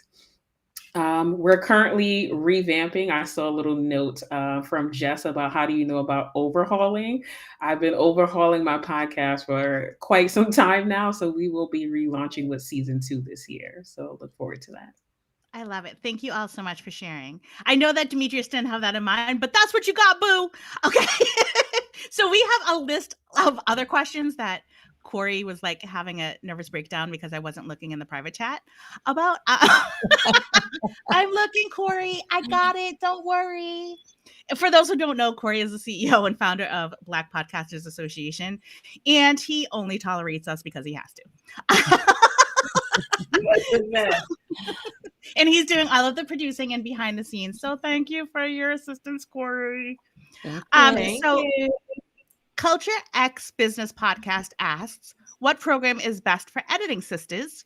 Okay, so I have a hierarchy for editing programs. And a freaker and I have discussed that. She knows what I'm going to say. So I feel like Audacity is like elementary school. That's when you're just learning. You're getting like your toes and maybe like up to your ankles up in editing. And then in middle school, it's Hindenburg and Adobe Audition. And then you go to high school and it's Pro Tools. So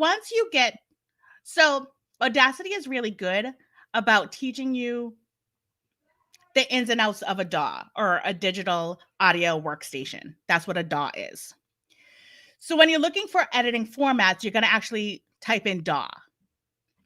And once you learn the ins and outs in Audacity and you're able to navigate it to a way in which you can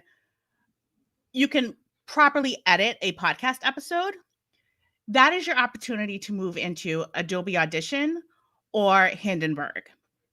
Once you utilize either one of those two, that's going to give you like the master tracking. That's going to allow you to manipulate music. That's going to allow, which Audacity allows you to do as well, but to a more significant level. And then once you master that, you can get into Pro Tools and it will make more sense to you. So if you go from Audacity to Pro Tools, it's just going to be a world of confusion and exhaustion, and you don't want to do that to yourself. So if anybody else wants to jump in. I agree. I was going to say, also take into consideration, like I have a lot of podcasters that come in that do multi-track podcasting. So thinking about how that works, and I hate Audacity for multi-track. It just makes it very difficult. I feel like to your point, it simplifies it for people who are beginners and makes it very easy. And as you kind of delve in a little bit deeper and you want to get down to those milliseconds, you want to start moving up, into the different types of DAWs that are available. And I'll just add, I mean, I know Africa just shitted on Audacity, but I use Audacity. Audacity gives you a foundation, and let me be clear, I am not an editor. I am a producer who edits, and that's a whole different beast. That's a different thing. And I just, make it work for me. I have other tools that I use to try to give it a little bit more of a polish, and things like that, because I tried I did Audacity to Pro Tools, and I was like, girl, this is not it. And I didn't have time for that. So I just went back to Audacity, went back to what I know I can do in Audacity. And then I was able to find some other, other programs like Auphonic and stuff like that to kind of help me to, level everything out and get a little bit better sound out of it. But I do like Audacity for when you're starting out, because it helps you to get that foundation. You know what I'm saying? Like, I know what a plugin is. I didn't know that before I started doing Audacity. And now I know what a plugin is. I know how to use the plugins. I know how to do noise reduction. I know you got to capture the little audio that you want to use as the tester, and then you got to do it again. So so I have that foundational knowledge. Again, I am not an editor. I am a producer that knows how to edit. I'm a producer that edits. So I use Audacity to do, and I also use Descript. Descript is a great editing platform for beginners, but really not even just for beginners, because I've worked with editors on Upwork, and they use Descript. Some of them use Descript as well. Descript is actually very powerful, and so. Ooh, we're gonna have to have a whole I hate Descript conversation. You love Descript conversation. No! Yes. Well, but again, Bethany is an editor, so she feels a little differently about it because she understands the intricacies of editing a little bit differently than I do. I'm a producer that edits. Bethany is a editor that produces. And so it's, it's just a different perspective, which I think lends itself to why we feel differently about the different platforms. I love that. That's a great answer. From Jess Hodge, do you think you're behind the curve if you're audio only? I don't know what that means. So does that mean I know what that means. Let's clarify what a podcast is. A podcast is audio only. Everybody wants they want YouTube. Hallelujah. That's why I was like, I don't know what that means. Let me watch a podcast. And I'm like, watch my podcast. That's not a thing. What a podcast is, right? Now, we know video is the thing, right? But a podcast is audio, right? So I don't think you're behind the curve. I think you're following the rules of what a podcast is. And that's okay, because that's what it is, right? But I do have to say, if you are recording on video and you are extracting the audio from said video, again, please repurpose that content. Don't just leave it there hanging. You have all of that beautiful content that so you don't have to keep reinventing the wheel. So if you have a video, use it, utilize it in some way, make a reel, make an IGTV, do a 5-minute clip on YouTube, do something with that content. If you're doing audio only, bet. However, I do have to say again, when you are interviewing somebody, if you're doing a solo podcast, do you? If you were interviewing somebody, a video conversation is always better than an audio conversation. You understand their body language. If someone is dropping gems, they can look at your face and they'll be like, "Oh, she's loving this." If somebody is hating it, you're like, "Damn, let me moonwalk away from that topic because they are like crawling into themselves like a turtle." So it allows, with those context clues, some people may not say as a guest, "I'm uncomfortable with that question," but you can look at that body language and know if they're uncomfortable. And that is going to set you up for a better conversation experience.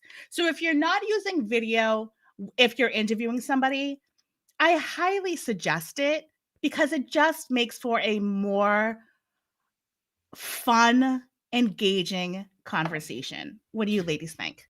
I like what you said, but I think your caveat, right? Like have the video on, but that doesn't mean you have to, use it publicly if you don't want to, right? And I will say, depending on the situation, if you are using it publicly, let the person know, right? So they could come, make sure they got their whole life together if that's how they choose to present themselves, right? But I totally agree that having that video interaction on an interview style podcast is important. I don't know if you saw me rolling my eyes at you, when you were talking, because I feel like you stepped on my toes because I don't use my video that I need to use, but I got it, so I have the opportunity to use it. So, but anywho, yeah, that's my 2 cents. And I love what you said, Nicole, about letting people know. This is a whole nother discussion for a whole nother day. But guest release forms, if you don't have them, create them. Let the people know that they are going to be on video. Let the people know what the talking points are going to be. Give them an opportunity to think a little bit about their conversation so they're not sitting there stagnant because they're shocked at the question that you revealed in the middle of a conversation that's being recorded. And in the guest release forum, you need to let them know that at any time they're in control of this conversation, they can say stop, what are the safe words? And at the end of the interview, you can say, is there anything that you want me to take out? Are you comfortable with this conversation? Have respect for your guests because they don't need to be on your podcast. Having respect is having a guest release form and have them sign that guest release form so that information in the audio is strictly yours. Make sure your guest form has the legalities in it so that you're able to utilize that information without having to give them a monetary value. I'm stepping off my soapbox, and there is a question, another question, from Jacinth. Hi, Clean. Hey. She says, I am an author. Anybody interested in writing their chapter in Women in Podcasting? I wouldn't mind. I'm in Right. a book about women podcasters. It's called Pod Chicks. Yeah. Oh. Yeah. I would love that. I'll connect everybody. I want to pick. So I'm torn with the send people the questions because I've gotten back and forth things with that. No, so not the questions, just talking points. Okay. Because sometimes not questions, scripted. Okay. Yep, just bullets. Like right. Boom, boom, boom. I like that. And I just want to reiterate real quick as well. Just sent Twyla Dang holds the trademark on women in podcasting.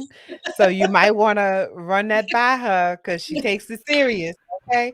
As yes. she should. That's the point. And I had to look it up to see what, because trademarks exist in different categories. Absolutely. So it's in the educational services portion for Absolutely. webinars. So yeah, you got to connect with her now. Yeah, but she's a lovely person. Yes, I love me some Twyla. You know what I'm saying? Like she's actually one of my favorite women in podcasting. And in general, she's a beautiful, beautiful person, inside and out. But you just want to keep that on your mind because I would hate for you to put all that work in and then she be like, nah, sis, that ain't. That ain't it, because she has the legal right to do that. So, not She that is she so would. knowledgeable. She is, oh my goodness, she's amazing. Like, follow Um, her. I'm so yeah. intimidated by her genius. I'm like, Twyla, I Mm-mm. love She you. is really down to earth. I love Twyla. I love I'm her. Mhm. like, when I see her, I'm like, what do I do with my hands? Yeah. You are so extra. Like, oh my God. So Jess also says, how do you know if you need to overhaul your show versus not finding your true audience yet? Okay. You should go into creating your podcast knowing who your audience is. If you do not, you need to stop your podcast and you need to self-evaluate. Who are you talking to and why are you talking to them? Don't just think, I want everybody to listen to my podcast. Everybody's going to get gems and love it. Then you ain't talking to nobody. if a 5-year-old can get something from your podcast and a 95-year-old is getting the same thing from your podcast, you're not saying anything. Like, know who you're talking to. It's so important because that is going to help you concentrate on your topics. If you want to have guests, how to monetize if you want to get sponsors. Knowing your audience is the key to making your podcast successful. What do you guys think? I agree. I was going to say we all sat through the Edison research webinar. Poll your people, poll your tribe, ask them questions. What do you like? What don't you like about this podcast? What's resonating with you? And based on their answers, you will find out maybe this isn't my tribe, or maybe I need to tailor it more to what they're looking for because I feel like this is my audience. So I think it's just doing that research and digging in and doing the work. Because a lot of times I do think people go into it thinking, we all kind of think we know who our tribe is. And similar to what was said earlier, sometimes your family and friends aren't your audience. And sometimes we go into it like my family and friends and all of these types of people. And it's not those people. So you kind of have to really dig in there deep and figure out who those people are. How do I talk to them? What do they like? And then tailor your podcast to that. Yeah, and I'll just add specifically around the part regarding the overhaul. I think maybe, another question that you want to ask yourself is, how do I know when I need to overhaul my show and when my show has run its course? Because, there does come a point in time where the show has just run its course and maybe it's time to start a new show. That's what happened with me with Unicorns Talk. Unicorns Talk served a very, very, specific purpose in my life. It helped me to really like discover and accept and like, love on my creativity, which was something that for years I had been like, just kind of suppressing and never really had an opportunity to explore that and, all of that. And so Unicorns Talk was me like reconnecting with my creativity and like sharing my story and learning how to like I learned how to podcast on Unicorns Talk. And I feel like you could hear it in the episodes. Like because when I got my first real microphone, girl, I did a whole episode about this microphone. I was like, y'all, I got a microphone. I feel like, because that was my journey. That's where I was at that time. But then I reached a point in my life after about 2.5 to 3 years.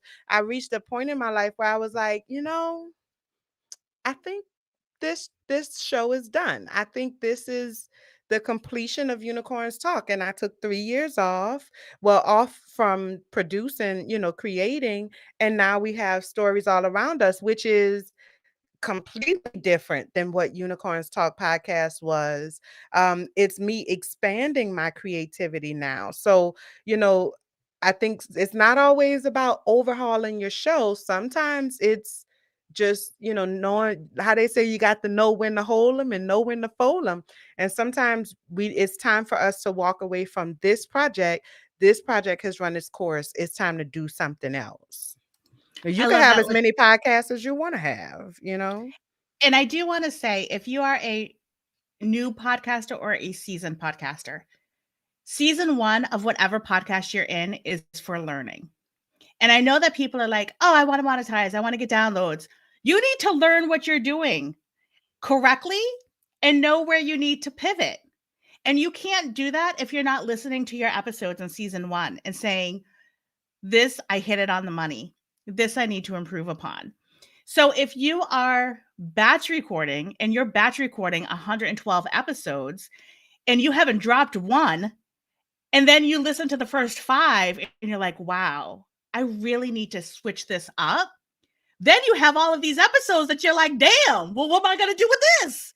So if you really take the time and energy, you should be listening to, if you're not listening to your stuff, no one else is going to listen to your stuff, but listen to it as for curiosity's sake. Listen to it as a listener. And then take all of what you had applied in your learning from listening to your episodes of season 1 and put it into season 2. So I know we only have 3 minutes left. How did 2 hours go so quickly? Okay. I think we have right quick. Oh, I ain't see no more questions.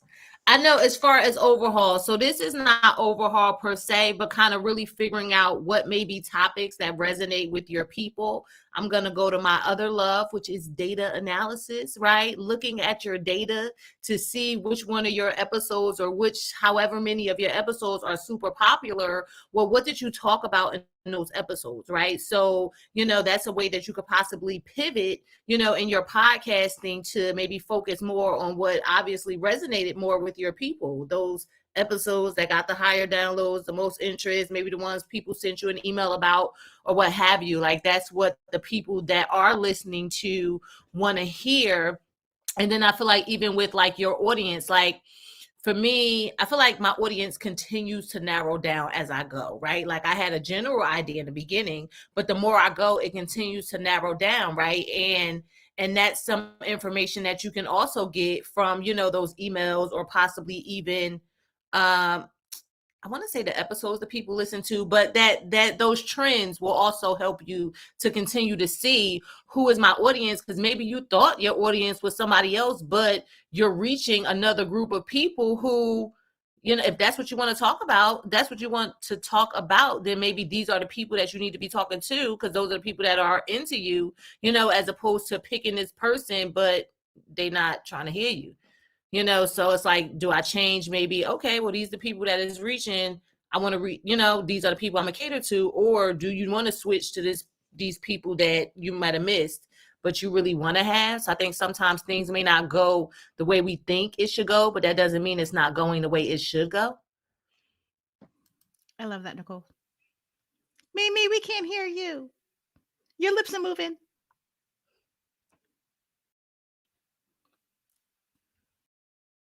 Okay, she's going to refresh, I think. Yeah, and they did have one last question. You see it, Bethany? Yes. For those who wear multiple hats, which position, host, producer, editor, do you prefer and why? Look, ma'am. I can answer that. I already know my answer. I have ADHD. I prefer all the damn hats. I wear them all stacked together like in the Cat in the Hat. Not me. I'm going to say, so a lot of times if you're a host and producer, a lot of times go together.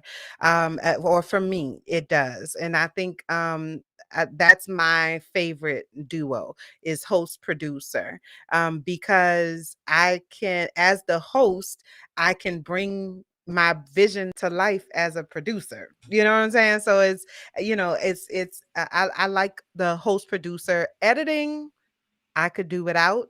I'd much rather hand that off, but I can edit if I need to. Mimi! Hey, can you hear me now? Yes. Share your gems. I was just going to drop just one little thing was about how I've only had women on Improper Mimi, but I always get comments from the guys. The guys are listening. The guys got comments. So you can have different series, so it may become a different episode or it may become a different podcast. But when I do videos, I usually have conversation with the guys. So, it may not be that Improper Mimi's outgrown, but it's just like like we were saying, there's another audience. You don't want to leave anybody behind. I know the guys are kind of lonely. They want to know what we're thinking, and they want to give their feedback too, even though we don't always have to listen to them. But it is a good way to have that engagement, and engaging the audience is key as well. Yeah, I always like to say, like you create your show for a specific audience. I am talking to a specific person, and anybody is welcome though. If y'all want to join in on the conversation, y'all are welcome, but you do so understanding that I ain't talking to you. I'm talking to this group. I'm talking to this person. So if you want to be an ally, if you want to join in on the conversation, you do so with that understanding. And I think that's my thought process on it. May or may not get a response. Mimi, while you still have the mic, you wear multiple hats: host, producer, editor. Which one do you prefer and why? I mean, I think that's tough. That's tough because I love being the host because you're in the conversation. It's that ebb and flow. You're drawing questions out of them. You're acknowledging their comments, so you're really getting them to talk. The editing is where you could cut out what they talked about. You could keep it focused on what you really want to hear and say. And producing is just like, okay, I have this idea and I want it to go this way. And here's a lineup of different guests I want to have. And this is the theme we're going to talk, so there's so many different ways to express yourself. But I mean, the one that's the least amount of work for me is hosting, because it's just fun. That's just fun to me. So. Afrika, what about you? It's the production for me. I like being behind the scenes. I like having that creative element, doing the project management portion, and just taking it from conception to execution. And Nicole. Okay, I'm gonna pick one too. I'm gonna say host, right? Because I like to talk. I like to interview people. I am nosy. I want to get all in your business, and I want you to answer these questions, right? So if I had to pick one, I would pick host. You women have been phenomenal. I'm so honored to not only know you, but to share the stage with you and to be this host. Thank you so much for all of the gems that you dropped so that we can wrap up. We're only 3 minutes over, which I'm quite proud of ourselves because we could talk for days. So I want you to drop where people can find you. And I'm going to start with Mimi. Okay, so drop where you can find me. You can find me at Improper Mimi just about everywhere. That's with the M and then proper. So Improper Mimi, Instagram, Facebook, Twitter, Twitch, what else is there? I don't know. But website, impropermimi.com. And Latrice, where can people find you? So you can find me directly on Instagram at Latrice Sampson Richards. And then you can follow Afros and Audio at Afros and Audio. And then you can follow Vanguard Podcast Network, where you can make sure you find out about all of the new episodes and things at Vanguard Pods. And again, just y'all make sure y'all, rate and subscribe and leave a review for Stories All Around Us. Today is our first day. We launched today, but we trying to grow this thing. So send it to your people, Nim. We're going to release episodes every other week. Afrika, where can people find you? You can find me on Instagram at She Came to Play and at Break Bread Production. That's BreakBread Production on IG as well. And Nicole Walker.